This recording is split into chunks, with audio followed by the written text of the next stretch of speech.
यहाँ पर पूरी दुनिया भर से जब साइबेरिया और दूसरे देशों में बर्फ पड़ जाती है, 600 प्रकार के जो पक्षी हैं यहाँ पर आते हैं और समय व्यतीत करते हैं, अपना झाड़ू तक तो कर जीवन लेगा। बचाते हैं और इस सोनाली की झाड़ू तक शोभा बढ़ाते हैं। तो अभी भी आप मतलब देखिए ऑफ नहीं है। पक्षियों का एक झुंड दिखाई पड़ रहा है ऊपर ही जो होगी इस समय झाड़ू। सोनाली के आसपास आपको नजर आ रहा है। में बने इस नेशनल पार्क में 1938 में शिकार पर बैन लगा दिया गया था। सिर्फ पर्यटन के लिए आने वाले लोगों को ही इसमें एंट्री मिलती है। जंगल में महिला गार्ड भी तैनात है और इस सीट को वन दुर्गा नाम दिया गया है। जानवरों की निगरानी करने के लिए यहाँ पर हाईटेक कैमरे भी लगाए गए हैं। काजीरंगा जंगल टेक्नोलॉजी वाइज में बहुत आगे निकल चुका है। आप देखिए जगह जगह ये इस तरह से कैमरे लगाए गए हैं। कैमरे आपको दिखाई पड़ रहे हैं, लेकिन ये कैमरे इसलिए लगाए गए हैं कि जो टाइगर विचरण करते हैं, तो काउंटिंग के लिए, उनके फुटप्रिंट के लिए कितनी संख्या में है वो सारे इन कैमरे की किसी भी आवाज पे आ जाती है वो। और पूरे जंगल में आप जिन रास्तों से गुजरते हैं, इन सभी रास्तों में इस तरह के आपको कैमरे दिखाई पड़ते हैं। और ये कैमरे सिर्फ इसीलिए हैं कि जो टाइगर या दूसरे जो वन्य जीव हैं, जो जानवर हैं, जो यहाँ से गुजर रहे होते हैं, यहाँ से निकल रहे होते हैं, उनको कैसे काउंट किया जाए, इन कैमरों के जरिए ही काउंट किए जाते हैं। कैमरों के अलावा शिकारियों पर नजर रखने के लिए जगह जगह मचान भी बनाए गए हैं। आपको दिखाते हैं जगह जगह आपको ये इस तरह के मकान दिखने को मिलेंगे जो यहाँ पे जो वन्य जीव है उनका जो शिकार होता है और शिकारों को रोकने के लिए ऐसे मचान बनाए गए। और ये मचान में जो लकड़ियां इस्तेमाल की गई हैं, जो लकड़ियां टूट जाती हैं, जो लकड़ियां गिर जाती हैं, उनको बाकायदा काट के और इस तरह के मचान बनाए गए हैं। और ये मचान सिर्फ इसलिए है कि यहाँ पर जो बहुत पहले जानवरों का शिकार होता था, उस शिकार को रोकने के लिए जो सिक्योरिटी गार्ड्स हैं, जो जंगल में सुरक्षा करते हैं जानवरों की, जैसे हमारे साथ भी गार्ड हैं जो इस समय हमारे गाड़ी में भी मौजूद है, वो रात में इन्हीं मचानों में बैठकर जंगल के जानवरों की सुरक्षा करते हैं। और तो ये देख लेते हैं कि दुनिया की जो सोशल मीडिया पर बहुत आया है। रणबीर कपूर और मुकेश अंबानी के बेटे आकाश अंबानी अपनी दोस्ती को लेकर जब वैसे ही झाड़ू लेकर जल्दी से नीचे पहुंच जा। झाड़ू लेकर पहुंच सकता है तो इन चारों की एक साथ हैंग आउट करते हुए तस्वीरें सोशल मीडिया पर जमकर हो रही है वायरल।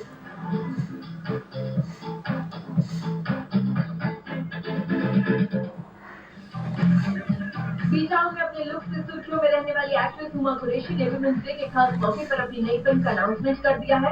हुमा कुरैशी ने अपने इंस्टाग्राम अकाउंट पर फिल्म को लेकर एक पोस्ट साझा किया और तस्वीर से साफ है कि वो एक ऑटो रिक्शा ड्राइवर की भूमिका निभाती नजर आ सकती है। फिल्म के नाम पर फिलहाल कोई अपडेट सामने नहीं आई है, लेकिन हुमा का ऑटो रिक्शा ड्राइवर वाला लुक फैंस की एक्साइटमेंट काफी बढ़ा रहा है। गुस्सा हो गई वो, है ना? ठीक है, कल भी अपनी अपकमिंग फिल्म योद्धा की रिलीज से कुछ दिनों पहले ही बीटाउन के डैशिंग एक्टर सिद्धार्थ मल्होत्रा ने एक बार फिर से जीता फैंस का दिल। दरअसल महाशिवरात्रि पर सिद्धार्थ वीआईपी दर्शन पर रोक की वजह से श्री काशी विश्वनाथ आम भक्तों की तरह दर्शन करने के लिए पहुंचे।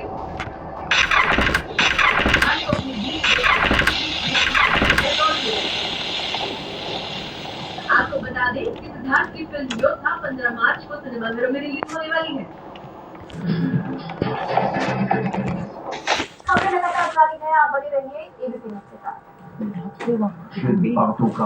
घर के सामने जो ड्रॉर होती है बगल में, घर के बगल में एक ड्रॉर होती है जो घर से निकल कर आते हैं।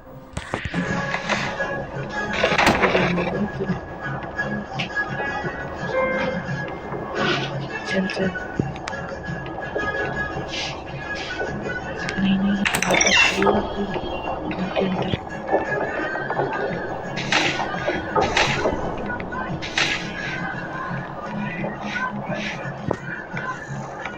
नॉर्थ ईस्ट को लेकर पीएम का हमेशा से लगा रहा है और भोजन की इस दौरे में एक बार फिर वही प्यार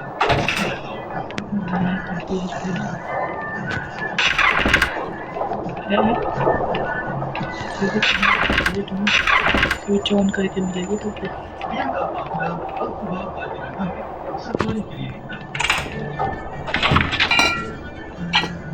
पीएम ने सबसे पहले गजराज की सवारी गेट खोल के गजराज मिलेगी को तो फिर सिरों से ठंडा खिलाई। सजे धजे कई हाथी स्वागत के लिए खड़े थे।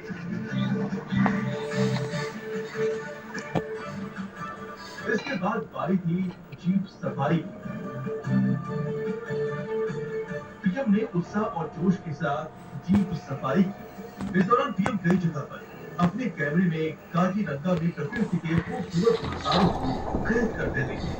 आवाज करते हुए जाए इस कमरे में। पार्क में पीएम की जीप सफारी के दौरान एक कैंडा भी नजर आया।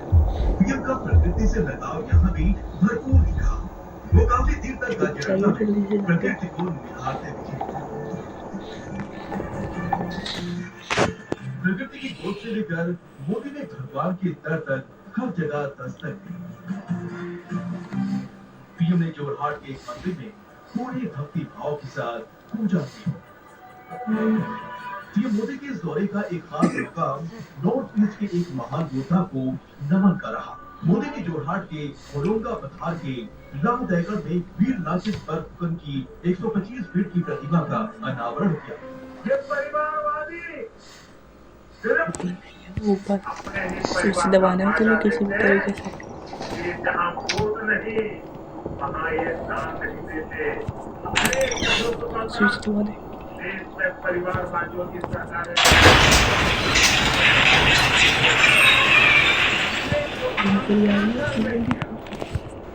इतना धन 5 साल के लिए लगाया, इतना ही काम करने के लिए कांग्रेस को 20 साल लग जाते। क्या आप 20 साल इंतजार करते क्या? 20 साल इंतजार करते क्या? उत्तर पूर्व की धरती से विपक्ष पर प्रहार। पीएम के नॉर्थ ईस्ट के दौरे की सियासी अहमियत भी कम नहीं है। नॉर्थ ईस्ट में लोकसभा की कुल 25 सीटें हैं। अभी बीजेपी के कब्जे में 15 सीट है। बीजेपी इससे आगे बढ़ना चाहती है। नॉर्थ ईस्ट में सबसे बड़े सूबे असम में बीजेपी का ऊपर की तरफ होगी फिर झाड़ी। 14 सीट 9 पर बीजेपी का कब्जा है। 2020 में 3 नॉर्थ ईस्ट के राज्यों में विधानसभा चुनाव हुए थे। ऊपर बीजेपी का यहाँ नहीं छत पे इससे बीजेपी की उम्मीद और बढ़ी। आवाज करते हुए जाए कमरे में। पिछले साल की जिससे कि वो इस कमरे में आए तो यार यहाँ पर है। बीजेपी गठबंधन को 71 मिली। सिर्फ बीजेपी को 46 सीट यानी नॉर्थ ईस्ट में बीजेपी का आंकड़ा और बढ़ सकता है। 400 सीट पाने के लिए बीजेपी के नए इलाकों पर नजर यहीं पर ही तो वैसे तो जो उसे ध्यान से मिशन नॉर्थ ईस्ट पर देखें तो वही तमाम सियासी पार्टियों में 60 गांठ की तस्वीरें भी सामने आई हैं। हर पार्टी में समीकरण को फिट करने की कोशिश की जा रही है। क्योंकि बीजेपी ने मिशन दर्शन में पूरा जोर लगा दिया है, वही कांग्रेस ने दर्शन के झाड़ू यहीं पर ही गिरी होगी। दाम ले लेना, सीधा आगे बढ़ जाना से ना करता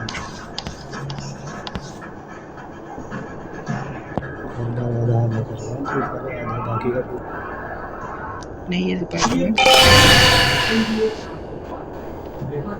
उत्तर से लेकर दक्षिण तक एनडीए को मजबूत बनाने की तैयारी चल रही है।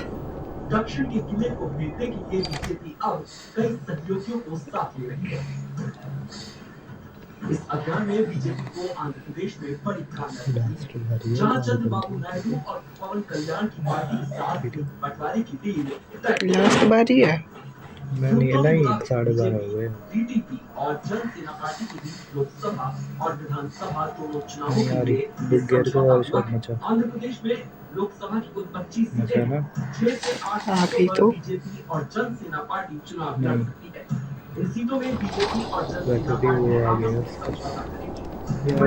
इतनी देर में तो दोबारा मिल सकती है। पिछले 72 घंटे से टीडीपी के प्रमुख चंद्रबाबू नायडू राष्ट्रीय राजधानी दिल्ली झाड़ू ढूंढने के बाद ही मेरे सामने आ जाती है। बहुत कुछ बदला है आंध्र प्रदेश की राजनीति को लेकर। वो इस वजह से क्योंकि अब टीडीपी, जनसेना और भारतीय जनता पार्टी का अलायंस सील हो गया है। एक आधिकारिक बयान इस पर जारी हो जाएगा। सूत्रों के हिसाब से जो बात नजर आ रही है वो स्पष्ट है कि जनसेना बीजेपी को लोकसभा में 8 सीटें दी जा रही हैं। सूत्रों की माने तो संभवतः 2 सीट जनसेना लड़ सकती है। 6 लोकसभा सीटें जो है वो बीजेपी के खाते में जाएंगी। बीजेपी के लिए दक्षिण की लड़ाई बेहद अहम है, क्योंकि तेलंगाना से लेकर तमिलनाडु, आंध्र से लेकर केरल तक विपक्षी दलों की सरकार है। वहीं इंडिया गठबंधन की बात करें तो राहुल गांधी को इस बार वायनाड के चुनावी मैदान में उतार कर कांग्रेस ने अपना इरादा बता दिया है। वायनाड कांग्रेस प्रेसिडेंट श्री राहुल गांधी साथ ही डीएमके ने भी कांग्रेस को 2019 वाले फॉर्मूले पर सीट बंटवारे का ऑफर दिया है। इसके मुताबिक कांग्रेस को तमिलनाडु में 9 सीटें, साथ ही पुडुचेरी सीट भी कांग्रेस के ही खाते में आएगी। वहीं अभिनेता नहीं, पहले मुझको मारना ही है। समझौता कर चुनाव प्रचार का फैसला किया है। देखा हमारी दक्षिण के चुनाव इसलिए अहम है दक्षिण भारत में एक लोकसभा है ये वाला गेट भी पता नहीं जीत सकेगी। बीजेपी के लिए दक्षिण की लड़ाई आसान नहीं है।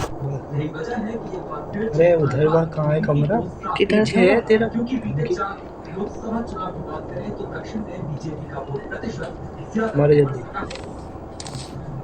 2004 के चुनाव में बीजेपी दक्षिण में 5.1% वोट, जो 2009 में घटकर 2.3% किया। 2014 में वोट प्रतिशत 5.6% तक पहुंचा, जो 2019 में घटकर 3.7% रह गया। बीजेपी दक्षिण की चुनौतियों को बखूबी जानती है। यही वजह है कि बीजेपी ने खुद दक्षिण की चुनावी जंग का मोर्चा संभाल रखा है। मोदी लगातार दक्षिण भारत के राज्यों का दौरा कर रहे हैं, प्रदेश को विकास की सौगात दे रहे हैं और सरकारवाद की राजनीति के बहाने विरोधियों को इन परिवार अपने परिवार के लिए कुर्सियां बनाई। जिंदा तो नहीं होगी होगी वो। पैसा क्यों नहीं है ना अभी मोदी ने ऑपरेटिंग एक दस्तक नहीं बनाया। आंध्रा में अब टीडीपी और बीजेपी साथ आ रहे हैं। बीजेपी गठजोड़ के आंध्रा में असरदार होने का भरोसा जता रही है। साथ ही दक्षिण में और सहयोगियों को साथ लेकर दक्षिण में बड़ी जीत की तैयारी कर रही है। आज तक अब के बाद 400 पार कराने के साथ लोकसभा चुनाव की तैयारी में जुटी एनडीए के लिए बिहार से महाराष्ट्र तक महाराष्ट्र के नेताओं ने जम्मू से अमित के साथ सीट शेयरिंग पर चर्चा की। बताया जा रहा है कि इस बैठक में सीटों का टूटता नहीं है ना डब्बा। और अमित शाह के दौरे के बाद अब बिहार में जल्द सीटों पर दाई के ऐलान। में तेरा दे उसकी उठ गई होगी बढ़ गया।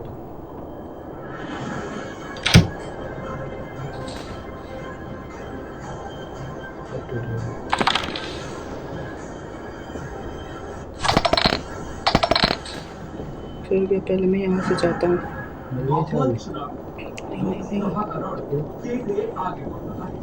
हालांकि कुछ राज्यों में सीट बंटवारे का फॉर्मूला अब तक फाइनल नहीं हो सका। बिहार से लेकर महाराष्ट्र तक सीट बंटवारे की गुत्थी उलझी हुई है। एनडीए और इंडिया अलायंस दोनों ओर से सीट शेयरिंग पर बातचीत चल रही है। कैसे कंफ्यूज कर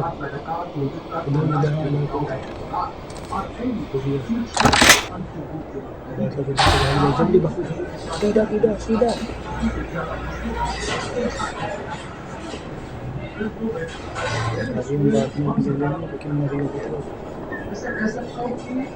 इसके अंदर कुछ ज्यादा है पीछे लेकिन मेरा विश्वास है कि वो मसले भी हम हल करेंगे और एक अच्छा अलग सूत्रों के मुताबिक अजीत पवार को 8 सीटों का ऑफर है। शिवसेना शिंदे गुट को 10 से 12 सीटें मिल सकती है, जबकि बीजेपी खुद महाराष्ट्र की 28 से 30 सीटों पर चुनाव लड़ सकती है। महाराष्ट्र में 3 बार सबसे ज्यादा मुश्किल में बचा ताकि एनडीए गठबंधन को ज्यादा बस एक चाबी तो निकालनी है वहाँ से ज्यादा से ज्यादा सीटों पर जीत सुनिश्चित हो सके। जो निकाल ले बहुत दूर आ गया था इससे अमित शाह ने कहा कि सहयोगी दल एक दूसरे के वोट ट्रांसफर की जा रहे हैं। वहीं सीएम शिंदे वो ने कहा कैसे कि अभी जैसे छकाया है उसे वैसे ही छकाता रहेगा मुकाबले में मैदान में आए। पहले वो मारता है एक दिन हो रहा है अभी बंटवारे पर एक बार फिर बैठक हुई, जिसके बाद मैं महाराष्ट्र जल्दी की से स्थिति साफ हो गई। इधर इंडिया गठबंधन में शिवसेना इधर से और इधर कांग्रेस के बीच इधर कई सीटों को लेकर तेज फंसा हुआ चाबी लेके है, गए जिसके चलते अंदर अब बैठो तक यहाँ भी सीटों के बंटवारे पर फैसला नहीं हो सका है। एमबीए की जो स्थिति है जो मैंने इसको 10 फुट है। कई बार बता दिया है कि ये हम लोगों की वजह वो रुकी नहीं है। वो रुकी इसलिए है कि शिवसेना गठबंधन और कांग्रेस इनमें 10 सीटें हैं जहाँ पे तालमेल है। ये कुल मिलाकर जिनमें इनका तालमेल है और ये तालमेल ना होने की वजह से बड़ा पहाड़ सबसे ये हमारी